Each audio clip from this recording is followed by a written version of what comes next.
you wanted the best, you've got the best podcast. The hottest podcast in the world. The Chris Voss Show, the preeminent podcast with guests so smart you may experience serious brain bleed. The CEOs, authors, thought leaders, visionaries, and motivators. Get ready. Strap yourself in. Keep your hands, arms, and legs inside the vehicle at all times, because you're about to go on a monster education roller coaster with your brain. Now, here's your host, Chris Voss. Hi, folks. It's Voss here from thechrisvossshow.com. There you go, ladies and gentlemen. Welcome to the big show. As soon as you hear that, you, of course, know 16 years, 2,000 episodes, we bring in the Chris Voss Show with all the brilliant people that share all their wonderful stories of life, their journeys of life, and help you achieve more in life through all the things that they teach and learn on the show. Today, we'll be talking with another gentleman about what's going on in the markets for mortgages, home loans, homes, real estate, etc. But before that, refer the show to your family, friends, and relatives. Go to goodreads.com/Chris Voss, LinkedIn.com/Chris Voss. Chris Voss, one of the TikTokity, and all those crazy places on the internet.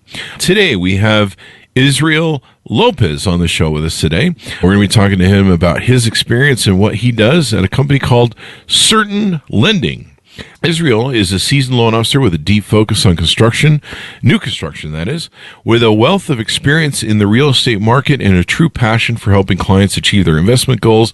He has earned a well-deserved reputation as a trusted advisor and strategic partner. Before joining Certain, he was a general contractor and a successful property flipper in the Seattle market. He continues to be an active real estate investor and a keen eye for spotting opportunities and structuring deals that maximize returns. Over the past 4 years, he's closed over 600 transactions, totaling an impressive $300 million. Whether you're a seasoned investor or first-time buyer, you're about to hear from someone who truly understands the ins and outs of real estate lending. Welcome to the show, Israel. How are you? Doing great. Thank you for having me, Chris. It's a pleasure. I think a lot of what you just ended with, as far as the production, I couldn't have ever achieved that without where I come from. And I think that, for a lot of folks, shapes what you end up going out and doing in life, whether that's going out building big businesses or going around limiting beliefs. So I think it's important to highlight that. And I'll start off there. Growing up, I was raised by a single mother, entrepreneur. She actually had a Mexican grocery store in Washington. It was part of a chain of grocery stores that my grandfather actually started when he immigrated from Mexico. He and his brother started 3 chains. At the end of the day, she kept one of them. The store was as old as I was at the time, 20 years. So I actually grew up in the business, working with a lot of clients. Anybody who came in the door, whether that was for Mexican medicine all the way up to they needed a grill, for example, where I was always helping them. I was always strategizing solutions and helping them in whatever it was that they needed. And truly, it's when I look back, I'm very grateful that I was able to work in that store for literally my entire childhood and teenage years, because without that, who knows where I would be. Yeah. There were plenty of times growing up where my life could have gone sideways. Grew up with my older uncle who was a gang member. I had no father figure in my life, and drugs and substance abuse were commonly around. And at the end of the day, what kept me on my path was the business. When I wasn't working in the business, helping my mom pay the bills and produce revenue for us to keep the lights on, I was working on my schoolwork. I actually wanted to go to college, and I did, and pursue medicine. But it was in my last year in college, actually my last quarter, that I decided that medicine was always going to be a stepping stone into real estate. So then I actually took a total U-turn and went straight into real estate. So my first year, we were doing a lot of fix and flips and ground-up construction for a lot of predominantly high volume fix and flippers and new construction builders. And then quickly I realized that when you're a general contractor, you're essentially an adult babysitter You're you're babysitting grown-ups, making sure that they get to the job. And I realized that managing 20 projects like that was definitely taking a toll. So then I went and became a real estate agent, still in the path of real estate. And I liked it, but it wasn't as fast paced. I realized that I like to see results quickly. Mm-hmm. So in the traditional real estate agent space, you get lucky if you get a client come back to you in the same year. Mm-hmm. They usually come back. Someone typically buys a home between 5 to 7 years apart. So you typically don't see the same client for another 5 or 7 years. That's true. Now, when I went into the lending space, specifically working with real estate investors, I was working with individuals that were coming back for loans 6 to 12 times a year. Yeah. To talk about not having to prospect for more clients and handle new relationships, I was in essence just building stronger bonds with clients who then became friends, business partners, and ultimately family. And that's where I realized that I found my niche and my passion for real estate, where I can help other individuals take on projects, whether that's fix and flips, new construction, or even help them grow their wealth by holding long-term rentals. And that's essentially where I am today. So I manage a team of 6 individuals, 6 loan officers, including myself. And our number one goal is not sales. It's relationships first, understanding where you're trying to get to, and then ultimately the financing and the loans are just a tool to get us there. Yep. But it's the friendships and the goals that we tackle on first. There you go. So give us a .com for the website that you are at so people can find you and any other places you want them to look at you on the internet. Absolutely. So you can find us at www.certainlending.com. Mm-hmm. And you can, if you want to reach out to me on Instagram. It's Israel_Lopez_exhibit. There you That's go. the best place to find me. And so certainlending.com, what do you guys do there? What different services do you offer? So we mainly focus on serving real estate investors in the 1 to 10 unit space, meaning investors looking to buy a single family home, any small multifamily, whether that's 2 to 4 units, and then 5 to 10 unit apartments. Anything in the 1 to 10 unit space, we need help investors flip properties, build new construction from the ground up. And then lastly, we have non-traditional 30-year loans where we don't ask for any tax returns for any of our programs, where it doesn't even matter if you filed your taxes. We're more of an asset-based lender where we can take a property from a beat-up shape all the way into a 30-year loan without ever having the red tape that the large banks ask for. I know a lot of some of them even ask for your unborn children, right? Yeah. And we're more of a investor-minded lender at the end of the day. Mm-hmm. There you go. You guys offer several services. Are they applicable to certain states? What states do you business in? We do business in nationwide, except for a few states. So we're not present in the Dakotas, North South Dakota, Alaska, Hawaii is case by case, and that's pretty much it. Otherwise, we have a national footprint. There you go. Construction, flip or fix and flip, bridge loans, rental properties, rental portfolios, short-term rental, bank statement loans, pretty much the whole kit and caboodle there. With Certain Lending, you've been doing this now for how many years? I've been with the company for just about 5 years now. So part of the original 14 individuals. At heart, we're a fintech company, so we always have a software engineering team.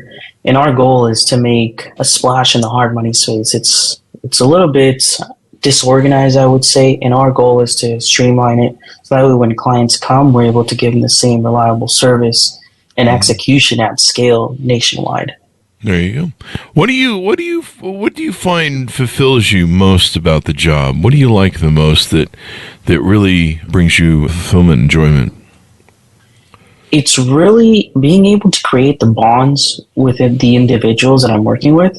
I was mentioning it earlier where they're no longer clients, where to the extent that I can be fully transparent with them and I'm not selling them a solution that I provide. I'm at the end of the day, in some ways, a financial advisor telling them what they should do, because I'm never going to tell them to go with my product if I know, or programs if I know it's actually truly not the appropriate solution. If I know there's another lender or avenue that they should go about, that's what I'm pointing them to, because at the end of the day, I know that they will come back and refer individuals if you keep their best interest at heart. And that's the most fulfilling part that have found, that I no longer have to prospect. I no longer have to go dialing a bunch of clients. It's more that my own sphere has my back and has helped me grow just by doing good business.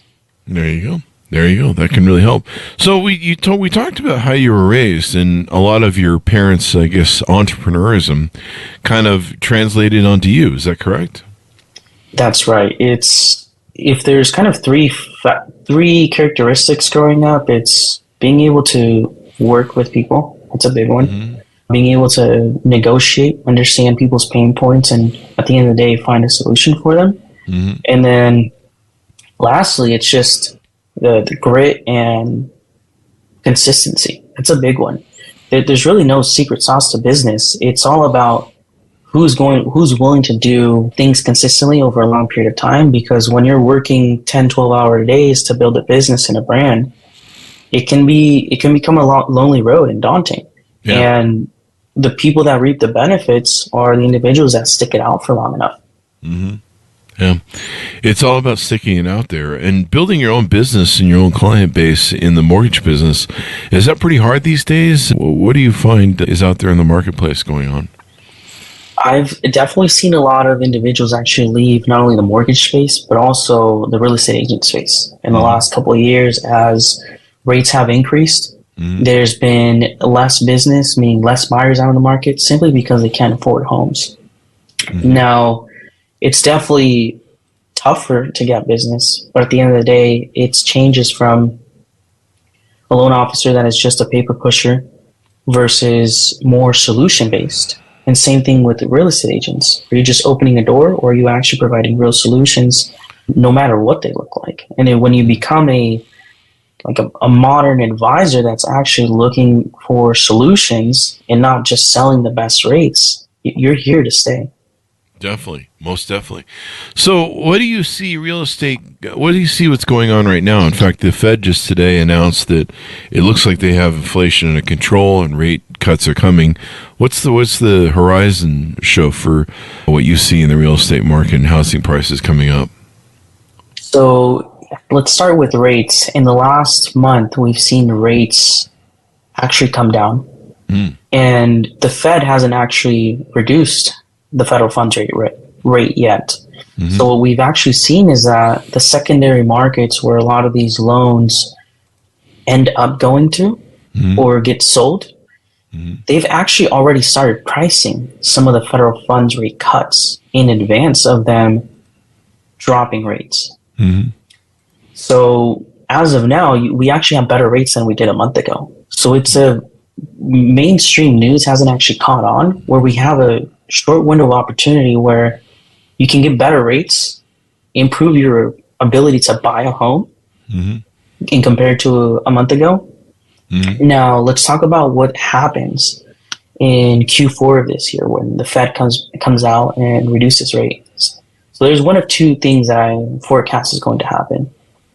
The secondary markets have already priced in anywhere between 0.25% to 0.5% in rate cuts. If the if the Federal Reserve comes back and Jerome Powell comes back and says, hey, we're reducing rates by 0.5% or 0.25% to 0.5%, rates will actually stay flat. Now, if they come out and say, you know what, we're dropping rates even further, that's actually a bad sign. Because that means that they've actually overcorrected. And they might drop rates even further, meaning they're trying to re-stimulate the economy. Yeah. So those are the two. In my personal opinion, I actually want rates to remain flat because they've already come down. Isn't it though really important for them to come down a bit more so that, there's so many people with low interest rates that are sitting on their house not selling because they just can't give up that rate. I mean, it's such a great rate they got, Yeah, most individuals, I can't remember the statistic, but I think it's like over 70% of the people that have mortgages outstanding are at a 5% rate or lower. Yeah. And it's what we call the lock-in effect with rates. They don't want to sell because they can't actually afford to buy a new home. Yeah. Because rates are higher, and people don't want to sell because they're married to their low rate. Yeah. They'd actually rather go get a home equity line of credit and convert the equity into cash to go buy new property. But you're right.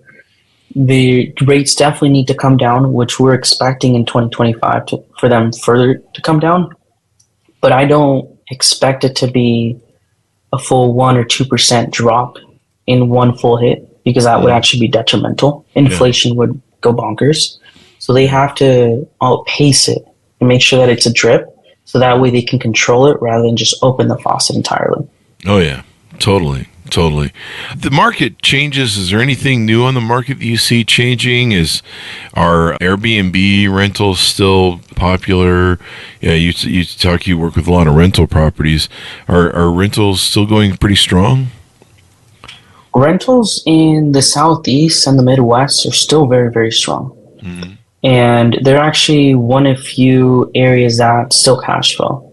If we look at the data over time, price to rent ratios have actually been decreasing for the last 20 years, meaning if you're a rental property investor, your expected cash flow for rental properties that you're buying has actually decreased over time, meaning it's harder to become a landlord. Wow. But the Midwest and the Southeast are still good states to buy in for cash flow. However, most real estate investors who have made long-term generational wealth are actually investing in appreciating states. So a lot of the coastal states, West Coast is a big one, for example, where cash flow is actually not easy to find, meaning you have to get creative because the prices are much higher than the rents. So you have to start thinking about, okay, do we do Airbnbs? Do we do medium-term rentals such as traveling nurses and sober living?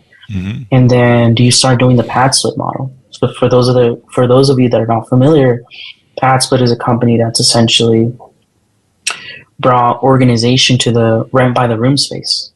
So now you're starting to see people buy real estate and rent rooms by the room, kind of like college houses, right? You think about when you were in college, you go stuff a house with 5 to 10 people and you all make the monthly rent payment, right? So a lot of investors are also going to that strategy. And then the newest one that I think is pretty neat is investors are buying houses with yards.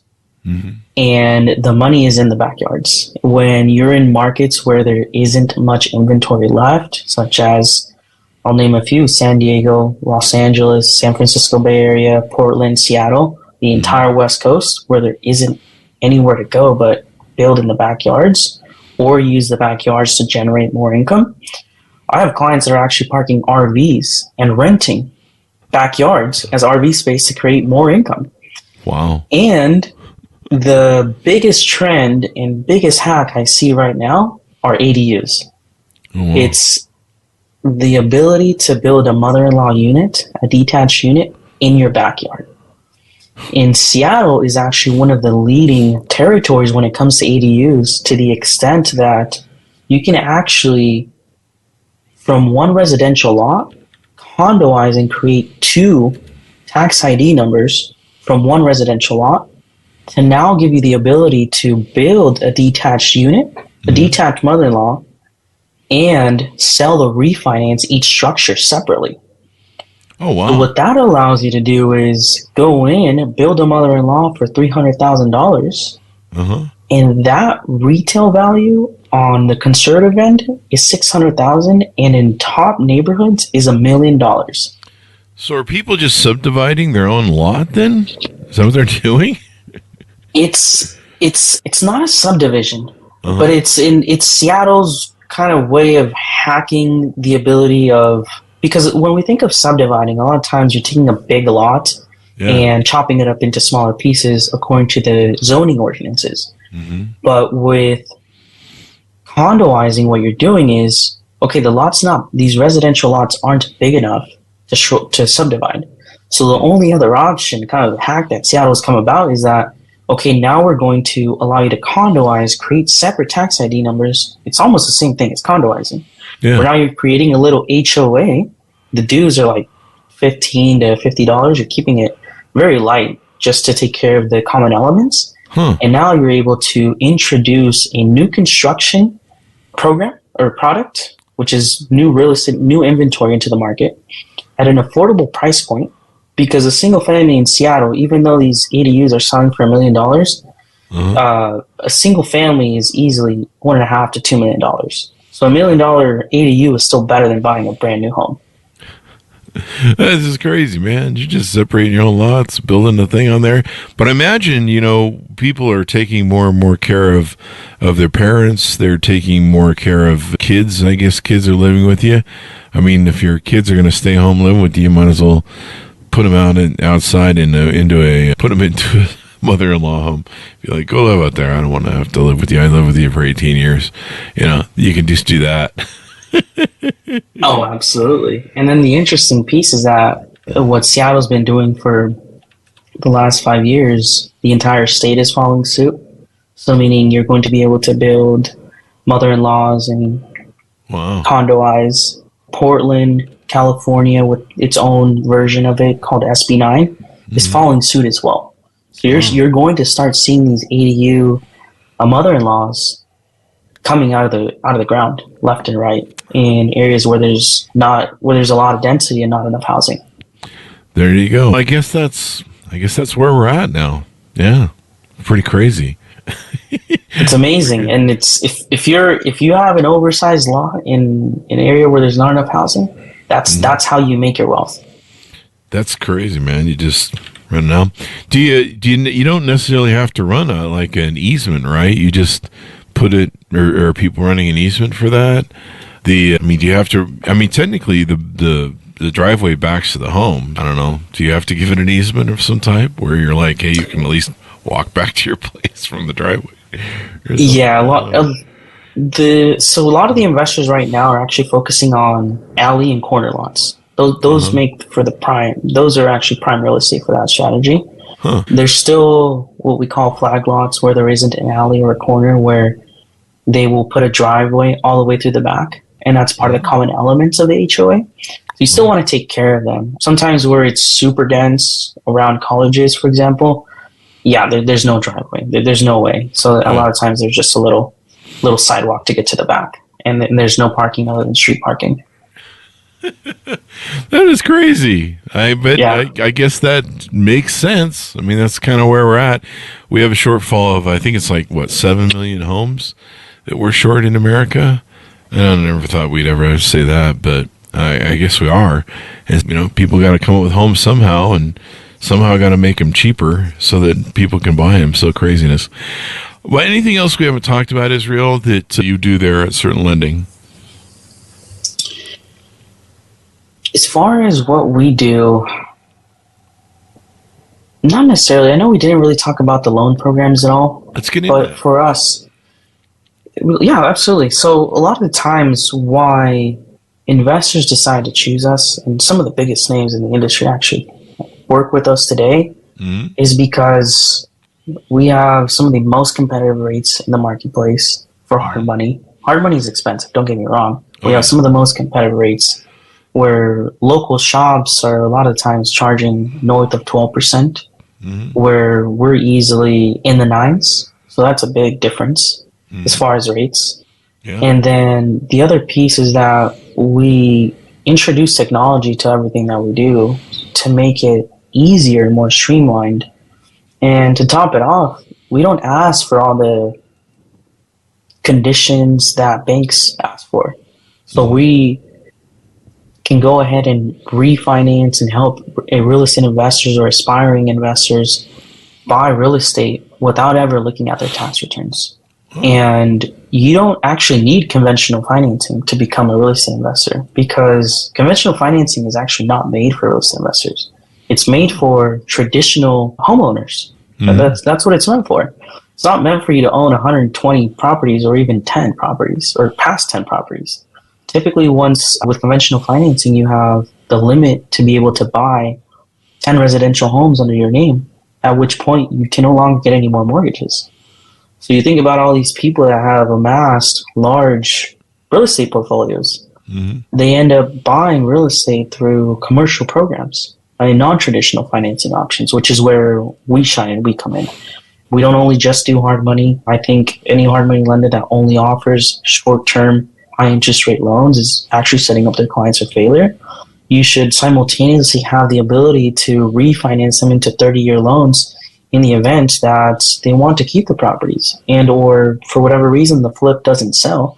You need to be able to provide them a solution on the back end. And that's what we focus on, having a streamlined, vertically integrated product suite where it doesn't matter where you are in the life of the property, we can still help you.